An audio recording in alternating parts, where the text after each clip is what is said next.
All right, on with the show, so to speak. So I wanted to talk about high end restaurant trouble. So there's an article in the Globe and Mail. Susan Yep. Karansky put out an article, and a couple of things jumped out at me from the article.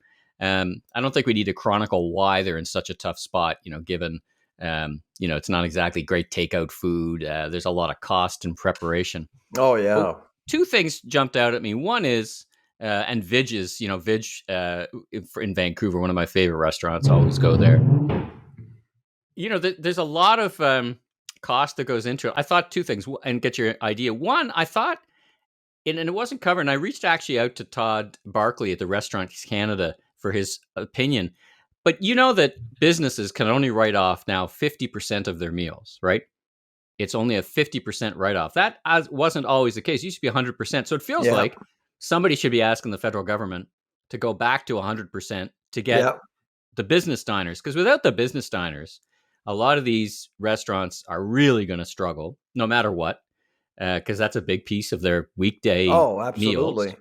Yeah. And if I could write off 100% of my meal, that'd be pretty great. I would go, that might spur some You would interest. And take you would take out your customers and more right. business for Yeah, sure. you might. Yeah, if you could write off 100% instead of 50, that would be good. It wouldn't. It's not hard to do. Just change the rules, right? That's a good thing. Maybe that's Yeah. one thing. But then ultimately, it all comes down to, like Vidge was saying in the article, you got to be an amazing operator. If you're an amazing operator, you make no money on the food, you make it on the alcohol. Maybe you come 5% at the end of the day. We've been talking about this for months. Something's got to change because this industry is just very difficult to see a future for. That nobody makes money in it. What do you think? Well, I mean, there's a lot to unpack, but fiscally, I think something can be done very quickly.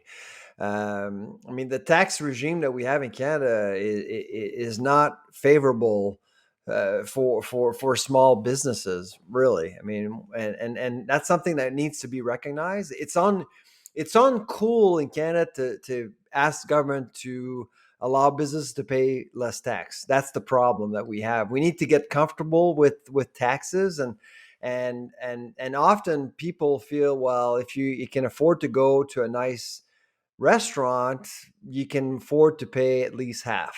You know, Mm, that's kind of how people think, which is unfortunate because at the end of the day, it's about supporting businesses. It's not just about allowing people to profit. yeah. And so that's really one problem that I see. The other issue, of course, is related to costs. How you manage costs, how you make your businesses profitable. That's You got to another. increase the. You got to increase the. I mean, you got to increase the food price. There's no two ways around it. I mean, if But I you're but as I told you before, I mean, I actually do think that the fine dining sector will be managed like airlines from now on. If you can't fill your dining room one night, mm, you'll stay closed. That's basically how it's going to work. That's the only it's way to make so money. interesting. Well, Yeah. what's interesting is that, and I have seen even one step further, some restaurants having you pay in advance on a fixed price menu, not just book in advance, but actually pay in advance because you book and you don't Like show for the up. That's entire bill?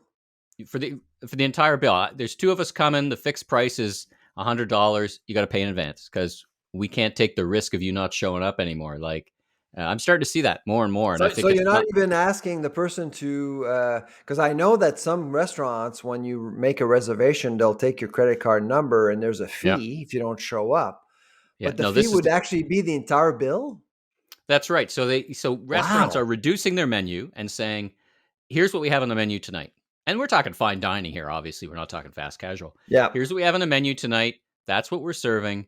And if you're coming in, it's $100 per person, fixed price. And you got to pay us now. And, if I'm coming anyway, I'd do it. And maybe, I guess, look, we couldn't make it in. I can use my $100 later. Not so great. But anyway, just that's innovative, right? That's a new approach. I think you're going to need some new thinking to really help this industry Oh, yeah, I think make it through so. the other side. And I know a lot of people in the industry don't like to talk about the Great Reset, but I think it's going to be forced on them. Yeah. They don't. Yeah. They won't have a choice but to think differently. And Yeah. um, and but I think on the fiscal side, there's something that needs to be done there for sure. More like some governments, some provincial governments have actually encouraged people to go out and encourage their hotels and restaurants, and they can deduct some of their expenses, which is great. I think we need to do more of that. We saw that in England. We saw that in Right. different parts of the world. England Um, just paid people. They said, "Here's 20 yeah, quid or whatever. Here's 20 let's quid. Go face eat." it.